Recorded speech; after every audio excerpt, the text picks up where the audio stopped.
got it. All right. No, we're not starting all over. All right. But, you know. Let's ask Bonnie Carter. Fawn Carter, are we hearing sound now? Thumbs up. I tell you, you know what? Thank you for watching. First of all, thank you for watching and keeping us doing abreast of what's this going stuff on. live.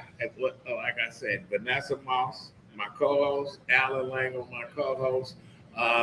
Listen, it's an adventure every week. She says yes. Okay. All systems go. All right. We can't blame it on the Hank. Hello, Houston. We've got. We got a problem. Well, let's start with our outrage of the week. Well, listen, if you are watching the show, before I start the outrage, if you're watching our show, you know about our show, we want you to like, share, and subscribe. We're here every Saturday from 10 to 11 o'clock. Our show is live. We're here on the corner of Trumbull, Michigan at McShane's. So my outrage is, I was going to initially talk about Tim Scott, but I found an article that's very interesting. I think it's outrageous. We have an example of the lack of justice for 911, for the 911 community due to the hands of our own government. And what am I talking about?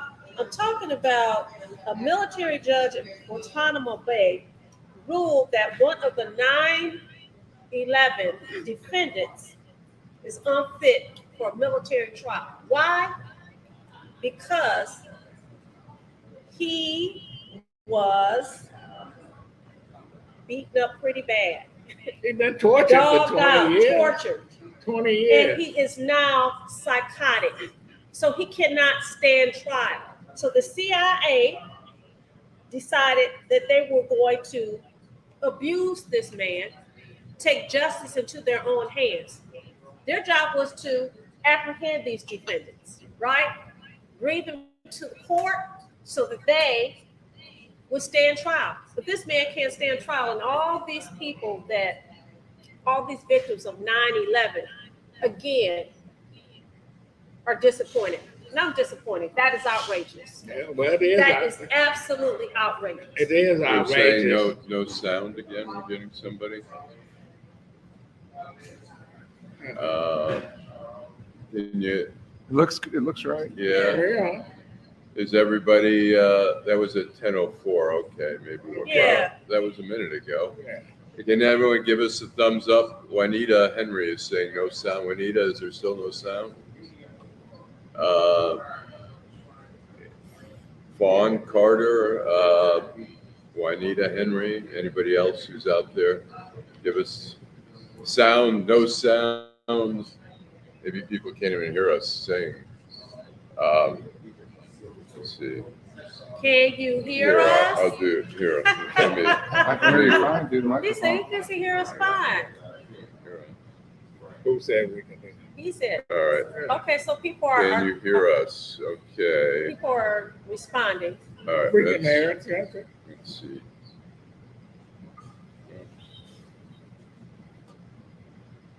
Can you hear us? Let's see. I can hear you. Okay. Yeah. Fawn says yes. Well, All right. listen, and Lengel, you've been drinking overnight. Hey, look, when there's a somebody delay. says they can't there's hear, a they delay, can't actually. hear, And man. let me say this I about can Allan. read. I can read no matter how much you drink last Let me say night. this about Allan. When I say love him to death, but uptight, I mean everything. Excuse me. uptight. Excuse me for being uptight. I mean, my level of uptightness is, can you hear us? It's a pretty low bar of uptight. He intervened on the show. Ago. But anyway, my outrage is Allan's Right. uptightness. No, what's your Hello, can you hear me? They were gonna hire me on the Verizon commercial. Hello, can you hear me? Hello? what's your outrage? What I wanted to say was about Guantanamo Bay. We got our own version here in Oakland County where the Crumleys are just locked up in jail. Now, listen, what you gonna do with them? Listen, their kid is fucked up. He killed his classmates. He's going to jail for life. They was bad parents. Fuck. Now you charging them. How many years are they gonna spend in time in jail Before they come to trial? That's sucking the outrageous. life She's supposed out to of have a They're speedy serving trial. time. When was that? There was November 2021, was that? Whatever. So They've it'll been be- there it'll 3 be It's been a years. long It'll time. be It's 2 been years. 2 years. It'll It's be been 2 years in That's November. crazy. Like that is un-American. Yeah, I haven't. I mean, it's Karen very McDonald unusual. I should mean, be ashamed of herself. She's sucking it to the like you suck on a pork but chop. look, the judges are the ones who are making the final Yeah, determination. exactly. Their I'm like, you lawyers say are. Karen McDonald, she don't have control over that. Yeah, Yeah, she do. She No, need she to, does Well- need to not. let them out on bond. yeah. I mean, they should be No, let the on bond. the They've already judge served a Makes sentence. that determination, Oh, right? I forgot. I'm dealing with a legal So I mean, expert. yeah, you can't say that. It's not her fault. Well, anyway, that's my outrage. I was gonna have something else. Well, say something else and be go, right about it. go ahead, All Allan. right, we have sound. So my thing is here. I want to play this little clip of Senator Bob Menendez out of New Jersey, who was originally charged in, I believe 2016, had a trial for bribery in 2017, hung jury. The prosecution initially said we're going to go after them. The judge dropped some cases as a result of some Supreme Court rulings. They decided, screw it. 2018, he gets right into it again. And here's a little clip, just a little background for those who may not have followed some of it. But Affect influence. Here's some of the details that we're learning from this indictment. So we learned that authorities had executed a search warrant on the senator's home in New Jersey in June of 2022 and on safety deposit boxes they had. And what they found when they executed this search warrant was $480,000 in cash placed in envelopes and at times stuffed in jackets, including jackets that say the senator's name on them. We also learned that they found gold bars that they would receive from one of the businessmen. And those envelopes of cash, the authorities said that they found the DNA of another one of the businessmen on that, tying them to them. They also found a luxury vehicle that a third businessman had given the Menendezes, and they also alleged that they had received these payments for a home mortgage. They'd received no-show jobs and also that luxury vehicle. well, first of all, I mean, the guy's an outright crook. He got away with murder last time. They've got him. He wasn't charged with murder. So No. Okay, he wasn't Yeah, charged but with you murder. know, here's a Stop it. guy who is the chair of the Foreign Relations Right. Committee. He's giving information to Egypt. They go to his house. He's trying to fix cases with the Attorney General in New Jersey. He's trying to get a U.S. attorney appointed in New Jersey who's going to go soft on one of the people who's bribing him. They find almost $500,000 in his house. They find 3 gold bars, 3 kilos, I think, worth $150,000. They find a Mercedes Benz. This guy, they raided his house in June of 2022. He sat on the Foreign Relations Committee as a chair, giving away information, selling information, trying to get. He wrote a letter pretending it was from Egypt. He wrote it for Egypt to his colleagues in the Senate, saying, "Please release our $300 million that you're withholding." I mean, it is outrageous. And he says his response is, "Everything's going to be okay." And he goes, "They're just coming after me because they don't like to see a Hispanic succeed." Well, that is the most fucking bullshit. Now the governor in New Jersey is asking him to step down. Right. He needs to step down. Right, but you know what happens is because of what happened in 2017, he felt emboldened. People Yes. like that feel emboldened. I got away with it, and guess what? In 2017, he just got caught. He's been doing this. He's been Doing that this for, he's been doing He's it been for like that all his he's been life, doing it for a right? long He's time. been doing it a And he's- very long Well, they- time. And You he's know a they- Democrat. He's a Democrat. It And doesn't- He's a thief. no, but I'm going to say He's a the thief. Democrats He's a thief. need to show they have a higher standard than the Republicans who are backing Trump, who's a outright criminal. And you know they need to get rid of, when we talk about cleaning the swamp, we need to clean the swamp of Is that people like that Bob what the Menendez. Democrats But said? if he's Is that a- something that your friend, the guy who occupies your head said? Yeah. Well, he has to go too. Anyway, Don't comedy anyway, this is But you know the Clean senator. the swamp. You know the senator is a playwright. Well, he's a screenwriter. He wrote a TV show years ago. It takes a thief. Alexander Monday. It's a thief. That's his life story. Dun. But anyway, well, my outrage, it's a sad outrage. Little young baby in Indiana suffered 50 rat bites to the face. The rats was eating off this baby. They ate her fingers, hand, toes. 6 months old for a baby boy. The house was full of rodents. They didn't even have food in there, so the baby was like the main course. Yeah. Now, they charge them felony charges. What do you do to parents like that? So my question is, there's so many 28 questions. and 31. So they old enough to know. Yeah, 28 and 31. But what I hear is poverty. What I hear is, where was the community? Were they renting the home? If they were renting, had they reported that they had this pest problem in the home? There's so many Poverty things. ain't the problem. I grew up in the projects. Poverty ain't the problem. And you know what? You take care of your kids. I'm not saying that they shouldn't. Listen, I'm saying there's more to the story than what you're reading. Well, There's the story I more to see, the story than what you're reading. they serve their baby up as roast for some rats. Listen, they were living there too. Well, they grown. They can walk. They can run. They can kick at a rat. So But I mean, a it's 6 month old can't all do nothing. around. 28 and 31. Well, they're very young. They need to. They're very young. 28 and 31. That's young. Listen, people, they old enough to know. Don't make a I'm baby. not saying that they're not Don't old enough make to a baby. know. And You I'm need not to be saying that it's not- sterilized. I'm not She saying need to it's have not her shit cut outrageous. off. But there's always another side, another layer to the story. And now It's very sad. I know it is. And that baby will never be the same. That's my outrage of the month. We're going to take a break. We're going to come back with Sid Bogan. Fascinating story with Sidney as the former deputy police chief, Detroit Police Department, the transit chief, and he's head of security for the Great Lake Water System. Detroit Water System. Well, I don't even, let me leave that alone. Yes, please. Okay. But we'll be back. He's going to talk about his new invention. I'm Wayne County Treasurer Eric Sabri. We are living through unprecedented times. As a result, the Michigan Homeowner Assistance Fund was created.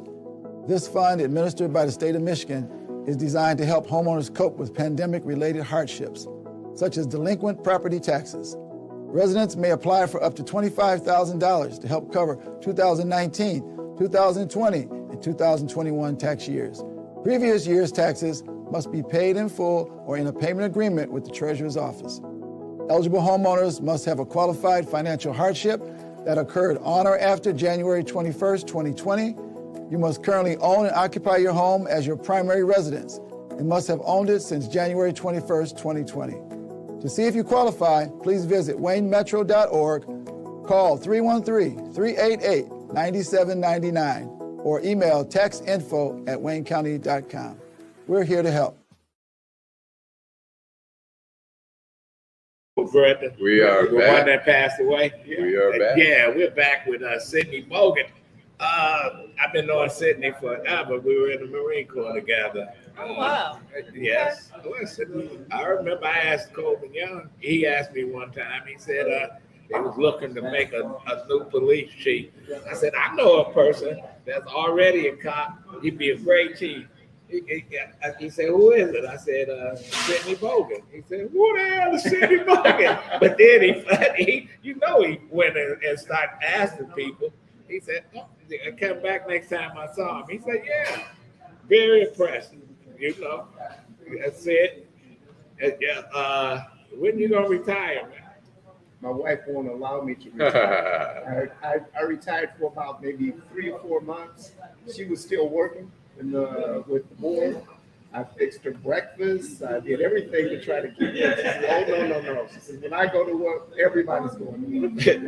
Well, anyway, you just been appointed what? Well, As you probably know, for those who are Michigan State alumni, that we have an interim president right now. So there's a search committee that was actually identified, and I was selected.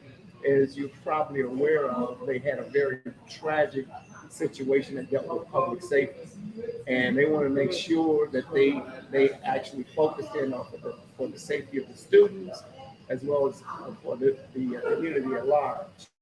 So they were looking around. They did not want someone from the local area, and their search ended up grabbing someone from Detroit to try and make sure that the next selectee makes that a focal point. Black excellence. That's awesome. That's Can you awesome. tell us what has been done since that tragic shooting to make campus safer?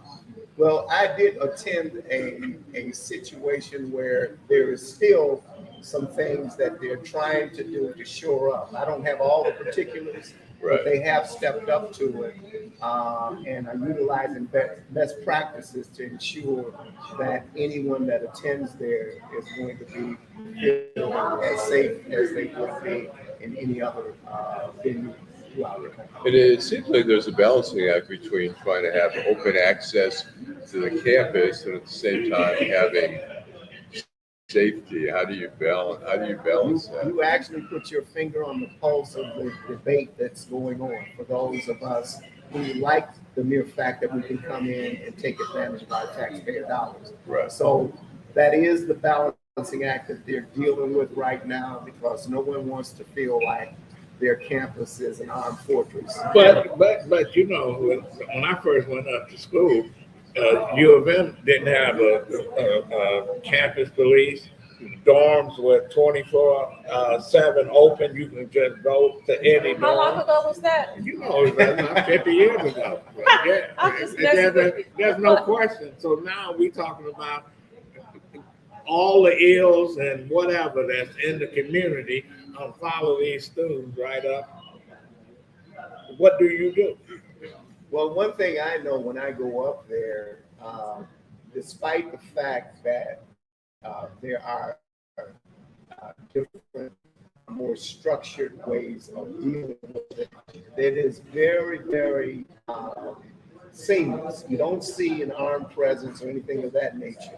I think they have married technology along with the personnel so that the students still feel free that they're coming up. But you can just imagine how, if you're a father or mother, how you're concerned. You scared? Yes.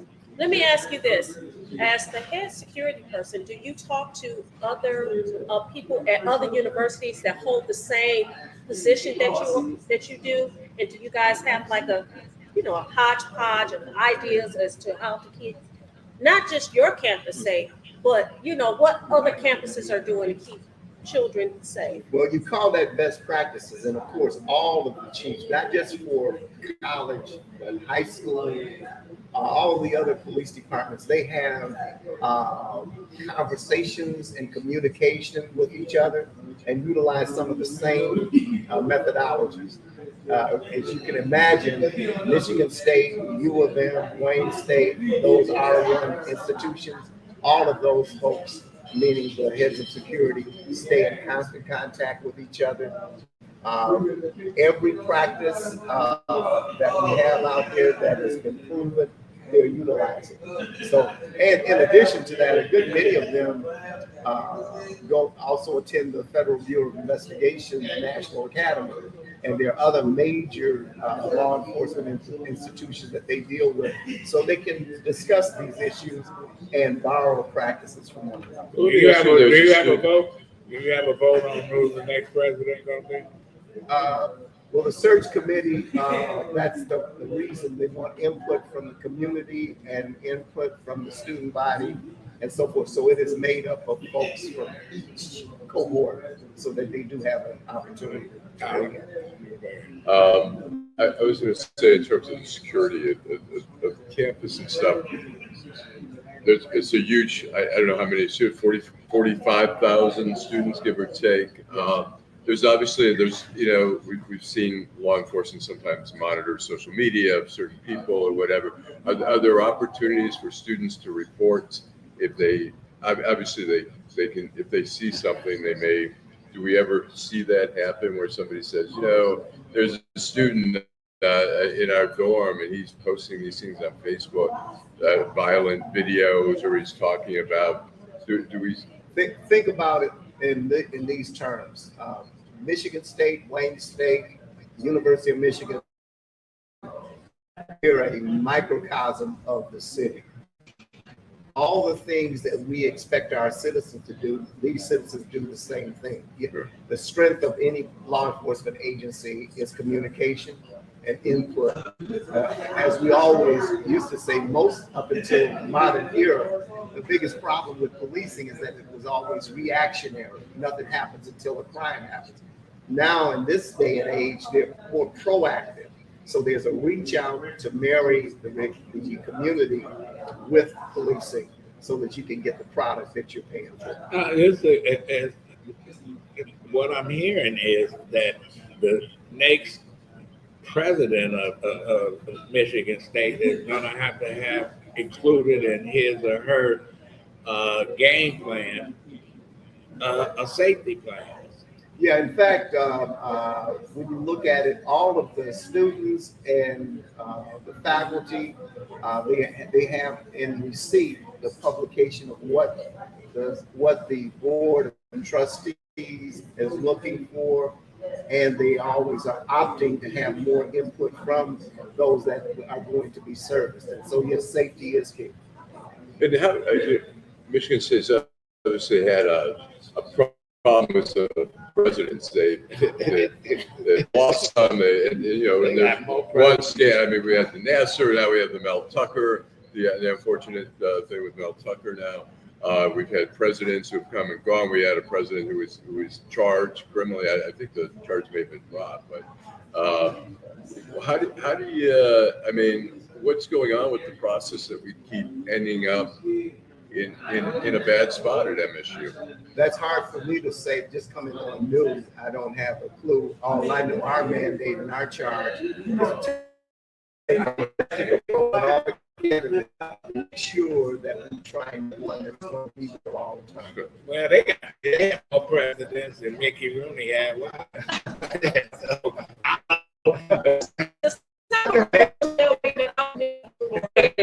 Last time, whoever comes aboard, they has to make. I got a great niece that goes to Michigan State. They're terrified up there. They're on pins and needles, even though trying to be a student. Right. When you're in school, it's like you just on campus. Bullshit, and did everything we wanted Smoking to do. the diet. But didn't have to worry about somebody coming up there and shooting down 5 other classmates or mad at the professor because you didn't get a grade and kill a professor. It's just unbelievable. Well, as you say, the college campus is a microcosm of the world. I mean, everywhere we go now, you could be going in the grocery store. I think about it sometimes. I'll walk in. It doesn't matter. I'll walk in a grocery store and I'll think for a second and I go, okay, I got to push it out of my mind Right. because I got to get food. But that is true. You go to the movie theater, you go to event theaters, and that's something that is always on your mind. I remember they had a shooting. Remember the old AMC up in Southfield? Yeah. And then they start putting in metal detectors. And I people said, were mad about it, but I was I'm not going to the show when you got to walk through but Yeah. they were ahead of the game. Absolutely. Greenfield, remember the Americana? Yeah, that's the one. Yeah, I mean, somebody pulled out a gun during, I don't know if it was an Eddie Murphy film, started shooting at the screen and people were running. A woman ran onto Greenfield, got hit by a car. I mean, then they started having, they had security guys with Glocks. Yep. They had metal detectors, and you're like, wow, it's amazing. You should think we should speak about that. But while I was still with the Detroit Police Department, one of the biggest pushbacks that the executive court had with the chief was the fact that they wanted to start putting metal detectors in precincts. Mhm. Now, we really view the precinct as a community asset Right. and wanted people to feel free to come and go, not like the airport or anything. So for the longest, there was a pushback. Now, as you can see, there are metal detectors. I don't know if they're in every precinct, but they are. We used to make fun of the suburban police departments that had plexiglass or bulletproof glass, and you had to sort of go through whenever you want to talk to the police, you had to get cleared and so on and so forth. So the times changed to where now it's sort of accepted. I mean, you see, I was going to say Good. this. You see the metal detectors on the riverfront. On the weekends, Right. there are metal The detectors jazz on the fest. riverfront. The jazz But, I fest. mean, if you walk, Dally in the alley. yes, if you walk down the riverfront, I'm telling you, every weekend there I, are metal I detectors. thought when I see Comerica, it's the same. It evolved just like security on airplanes. Yes. You used to can walk up and buy a ticket, then That's show right. ID, get on. You could take a bomb on the plane, That's and they didn't know you had anything. That's right. So, but you can't do that now, and you can't really go into a dormitory. They all locked. You got to have keys or whatever security. If you recall, Adolph, you hate to take credit for the fact that folks have taken their shoes off at airports, but if you remember, right here in Detroit, the guy with the sock bomb, which we prosecuted here in Detroit, that's why that happened, because he smuggled his socks had something that could take down. So, but anyway, in closing, I just want. one more question. Go ahead. Yeah. I was going to make a statement. I remember, I mean, now you go to Comerica Park, which is amazing, such a big stadium, and you have to go through a metal detector. I remember when I was at the Washington Post way back, it was probably like 2005 or something. It was the MCI Center, now it's the Verizon Center. The Wizards were playing, and Bill Clinton was coming to the game. And they put up a metal detector, and I thought, holy shit, how could they possibly do a whole stadium with metal detectors? And now it's so common everywhere. Ain't no question. What is the time frame? I'm sorry. Time frame for a new president? We're trying to do that as quickly as possible.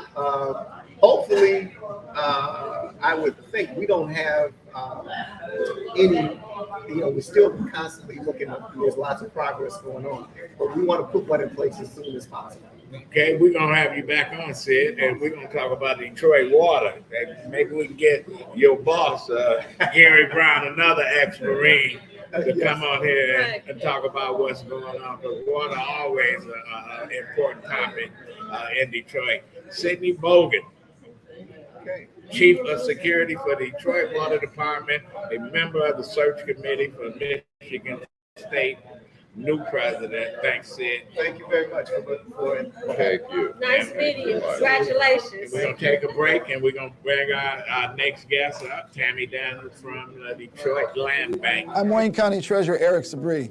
We are living through unprecedented times. As a result, the Michigan Homeowner Assistance Fund was created.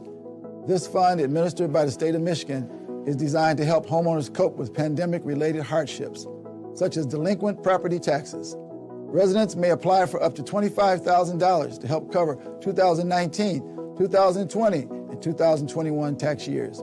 Previous year's taxes must be paid in full or in a payment agreement with the Treasurer's Office. Eligible homeowners must have a qualified financial hardship that occurred on or after January 21st, 2020. You must currently own and occupy your home as your primary residence and must have owned it since January 21st, 2020. To see if you qualify, please visit waynemetro.org, call 313-388-9799, or email taxinfo@waynecounty.com. We're here to help. Okay. Just like old times, we got Tammy back. Tammy. Well, welcome back. Good morning. Thank you for having me. I'm glad to do that. Well, I thought about you. I was reading a column somebody wrote about the land bank, and I know that's why I got you here. That's why I got you here. tell us what's going on. Let me introduce Tammy Daniels from the Detroit Land Bank Executive Director. Hadn't had you on in a while, but thanks for coming on this nice, bright, sunny day. What's happening over there? We just trying to work ourselves out of structure. We have about 5,000 structures left. More than half of them have to be demolished. And we're selling the rest. So How long is that going to take? We are on track to finish it up by the end of 2024, sometime in early 2024. And is that the end of the land bank at that point? At that point, we still have about 60,000+ pieces of vacant land. Oh, wow. Yeah. So what do you do with, how's that going to? So, we are constantly thinking of new policies. So, we have a bunch of policies geared at turning that property to residents, side lots, neighborhood lots, where residents can take advantage of the program. Buy land for a very inexpensive price, $100 for a side lot, wow. $250 for a neighborhood lot. We also do projects with our community partners, churches, block clubs. They can also access land, discounted prices. We're going to do community projects, things that are community based. And so, if somebody wants to buy some land, like $250, what is their obligation in terms of upkeep and their taxes on that? So there's taxes. So on side lots, it's $100. And there's you buy it, and it's yours. There's no obligation other than the ones the city imposes. But for neighborhood lots, there are $250. There is an obligation that you maintain it for 3 years, or you could take it back. We have a lot of programs geared to returning property to Detroiters. Nowhere can you buy land as cheaply as Right. Let me ask you this. So, I stay out and about. And I've seen where there have been homes. I have a friend that stays on the east side. And there's quite a few homes on his block that have been demolished, right? So you say that you want to return this property to those people that are in the neighborhood. So my house, there's 2 houses on my block, and almost every house on the block has been demolished. You're saying that you will have the opportunity to buy all those lots, and they keep structures on those lots? So side lots are defined as vacant lots adjacent to your property. So the lots immediately abutting your property are $100, and then those that are further out are $250. But you could, as long as you follow the city's permitting process, you could build on those lots. If it's big enough, you could. Yes. What about community gardens? Are you seeing people? It would seem like a great opportunity for different communities to buy land.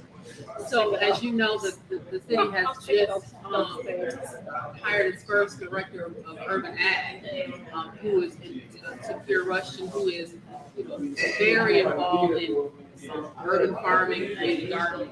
So we're going to be partnering with her to find ways to make it even more efficient for community gardeners and urban farmers to access land. So we do sell quite a bit of land to them. But I have a problem with that, because there's folks that said, "Oh, we need more gardens." When I was growing up, people had gardens. People had vegetables, etc. It's not like it's new, but you would think that a person in Detroit melting a damn pepper or tomato or something. And we need houses. We need new housing, and we don't need more gardens. Well, we do live in a city where there are food deserts. Well, that's something that our public officials need to address, and these folks that was walking up and down Michigan Avenue and Black Lives Matter, they never put that on the table of why Kroger can build all these. You can go down river and you see 3 Krogers within 2 miles of each other, and they won't dare come to the city. You got to make it more attractive for those markets to come into the city. Well, certainly, They get our money.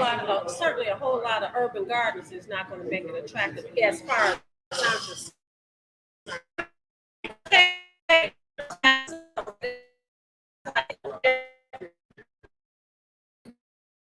The alternative to vacant land, illegal dumping. You got to choose. I get that, but I just found out. I asked you a question. Listen, it's a possibility that you can build structures. Absolutely.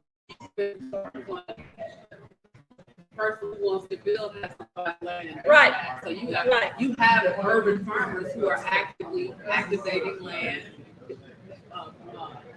growing vegetables, sharing it, giving it If free to their neighbors. we're gonna give the Illiges or Tom Gores 400 million, 500 million here, Dan Gilbert there should be something in this contract saying not only you need to contribute to better schools, you should, with your influence, bring in a Kroger or whatever. Kroger owns 50 different brands of grocery stores, and they can't bring in not one fucking thing in Detroit. You can go to Timbuktu, Mississippi, and you got 5 Krogers. I agree with you on that, but I'm going to say this. If you drive through the city, you drive down many streets, Grand River, Oakland, whatever, there's so much vacant land. Why in the interim? I mean, the city's not stopping anyone from coming in. If you know somebody wants to build, let's build. But at the same time, why not? I see it as like there's some life there in a garden. In the meantime, I also wonder, I was going to ask you, as you know, I know it's been brought up before, whatever, but we have so much vacant land. Why do we not try to attract some of the, the immigrants from like Haiti and Mexico and Ukraine? We have this huge, I mean, we've seen it in Bangalore, where the Bangladeshis realize, oh my God, we have people coming directly from Bangladesh. We have people coming from Queens, New York, who said, oh my God, you can actually buy a house in Detroit, an affordable house. You can live here, and they've created a community there where they've got their own stores. They've got their own little community there, And they have access to money, Allan. Well, I don't know. They A lot do of the have Bangladeshis are very. There's a lot of poor. They not all come over here like Shree with $20 in their pocket. But to piggyback on what you're trying to, what I think you're getting at, I'm going to ask you this question. Does the land bank actually have a program when you reach out to people in those communities? Hey, you can buy a house for, X amount of dollars, or you can buy a lot for $100, but you have to own it. You have to own the property in order to buy it, right? You have to actually.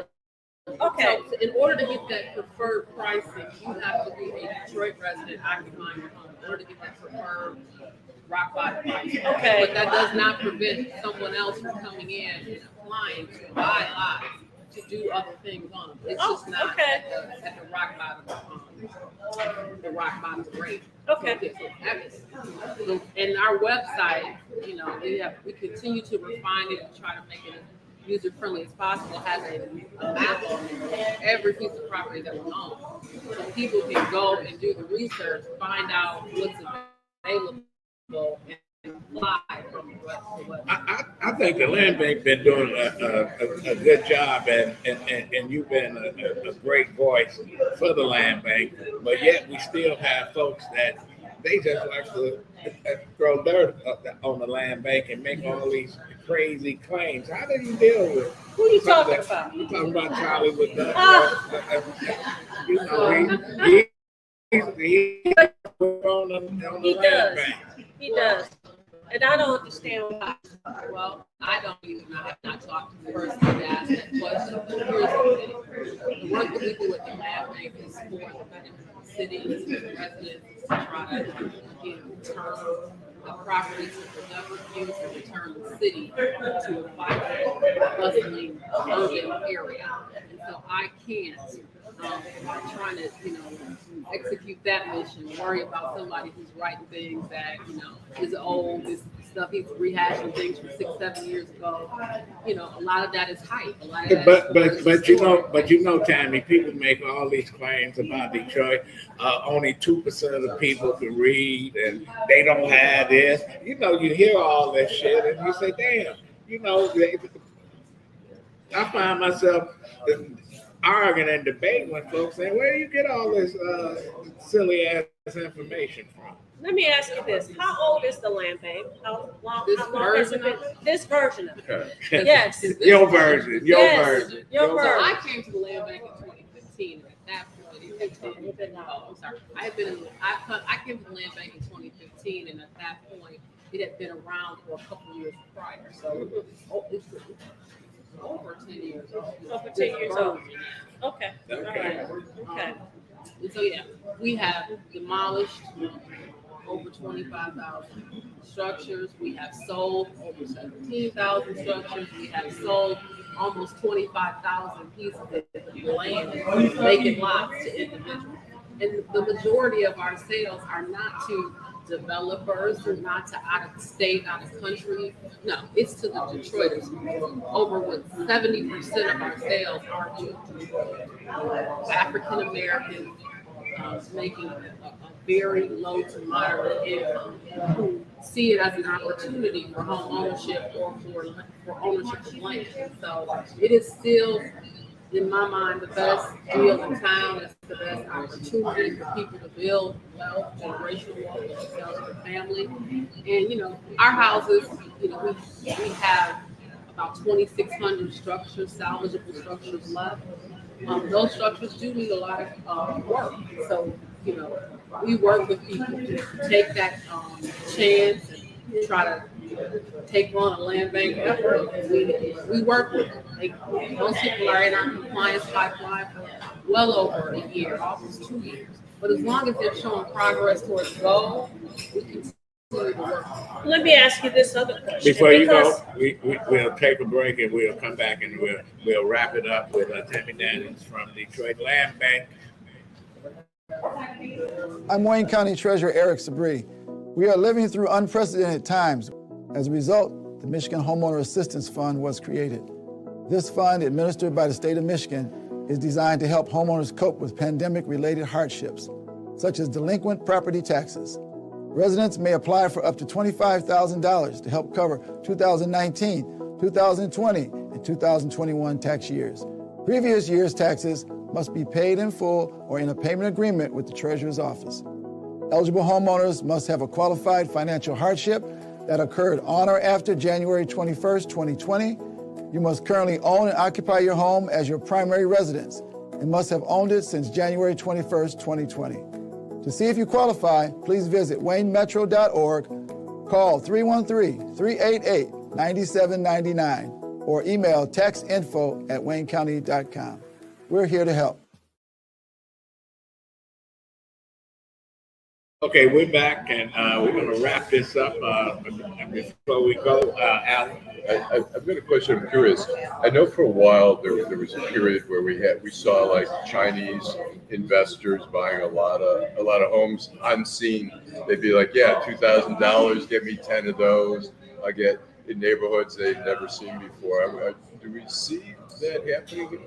Early in my tenure at the land bank, we did see a lot of foreign investors coming in and buying. But remember, when we sell property, we sell it with rehab obligations. So you can't just, unlike buying from the Treasurer, you can buy and sit on it. The land bank, you have to rehab. So we have seen less of that, those type of purchasers coming in to make purchases. But they still do occur.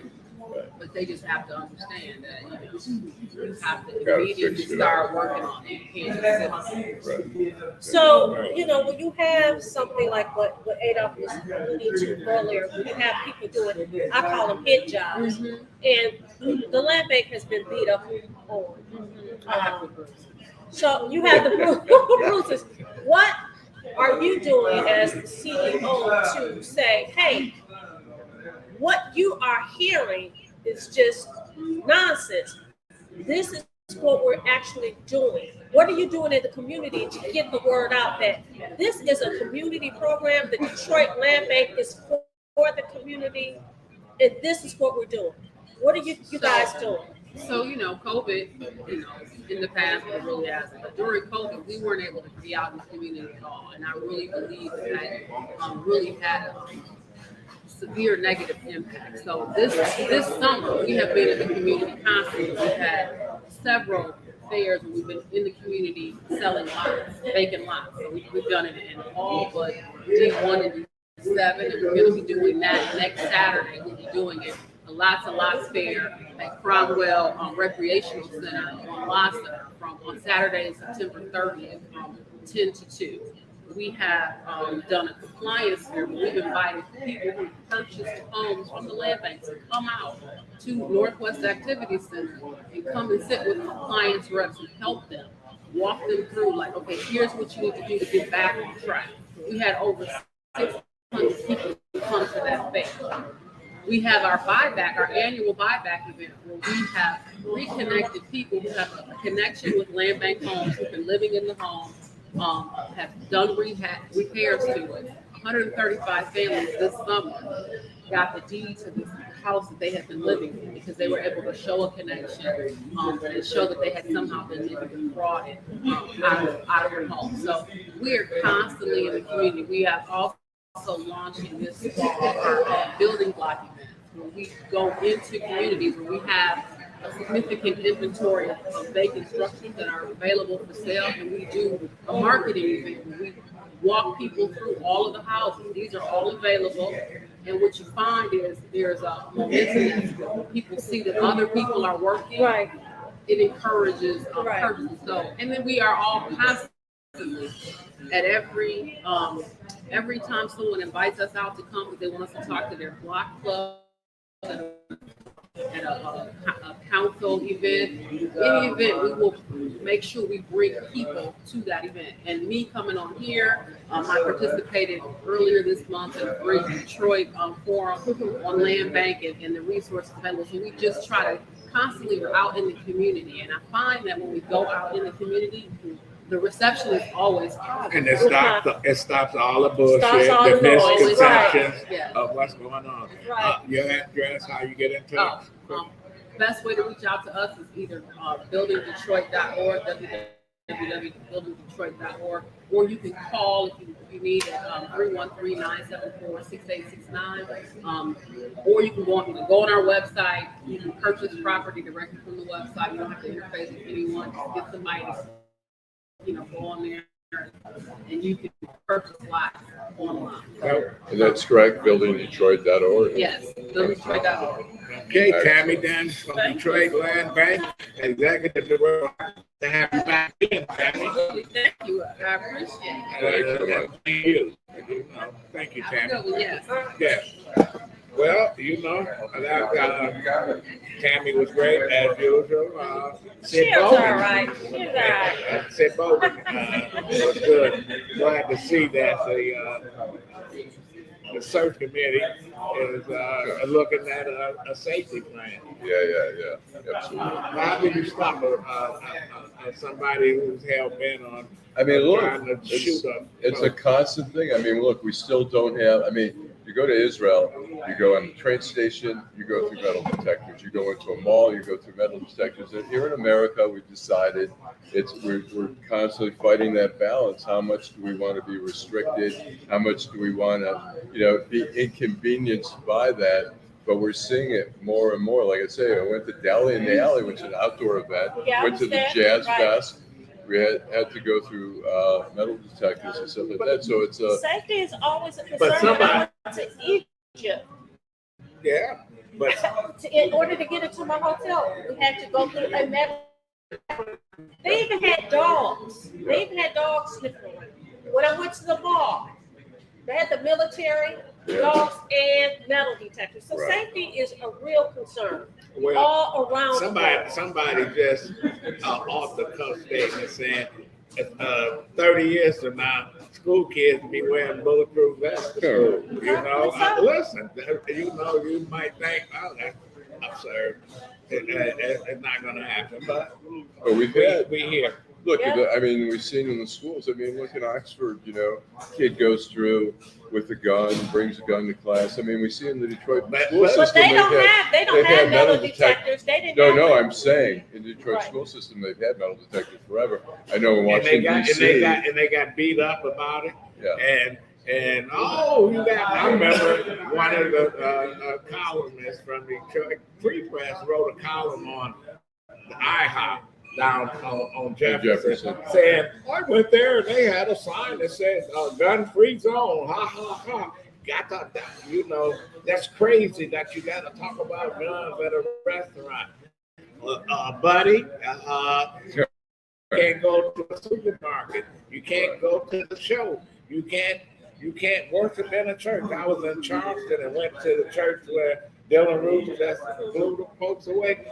It's a nice little church in the neighborhood by the university. And anybody could, at that time, you just walk up and go in and there, not safe. Yeah. Okay, so we come to the end of another party. Yeah, the end of another party. Your final thought, Vanessa. So my final thoughts is if you're watching, please like, share, and subscribe. You can also go to DetroitInBlackAndWhite.com and watch all of the episodes of this podcast. We are here at an exchange on the corner of Michigan and Trumbull. You can find us on Facebook, Deadline Detroit, Instagram, all social media platforms, Twitter. YouTube. You can find us. YouTube. I said like, subscribe, and share. Instagram, I'm also Telegram. I'm also going to say that we want you to tune in next week. We're going to have a couple of guests, grassroots activists, and we're going to have a veteran, a retired major from the Army, to talk about some things. Have a wonderful weekend. See y'all next week. I don't know what's going on. You know what? Ferndale's having an art fair this weekend. It started yesterday. Funky Ferndale. Yeah, so if you get a chance, go check it out. There's something happening at the DIA. I'm not even sure what they blocked off. And there's cars, or whatever. There's some music over at the DIA. I think it's all weekend. So, Okay. You'll find it, though. I was going to say, you know, I'm tapping into my inner Dr. Fauci here. Oh. I did get a COVID shot and a flu shot the other day. Now they say, Already? yeah, well, they say the flu shot, you know, the efficacy declines every month by 20%. So the later you get it, like if you wait till October, it's probably best. But I happen to be there at the drugstore, CVS. So you got your COVID shot already? The new COVID shot. It just came out. When? You got it the first day? I just got it on Tuesday. Hello? No, they had it a few days already. Okay. But yeah, Lengel hijacked the truck, and he took it himself. Dr. Allan Fauci. Getting one every other day. No, just kidding. But it is out there. It's optional. You know, there's some different opinions on whether to get it or not, but a lot of people are, recommending that you do get it. You know, I'm sure Mr. DeSantis is upset that you're talking about it. And yes. I know we're all familiar with what he said about Brian DeSantis. what he would do. That guy is sinking. That guy is sinking quickly. He's going nowhere. Crazy. I'm like, you just say anything. He's sinking like a sub that go under the water. But anyway, we're back next week. Thanks, Tammy. Thanks, Sid Bogan. Thanks, Jim Nardoni, our new rowdy. Jim is, if you want to blame anybody, blame Jim. And thank you to those that have already liked and subscribed and watched and look for this show every Saturday. We really appreciate you. And we look forward to talking to you again next Saturday. Okay.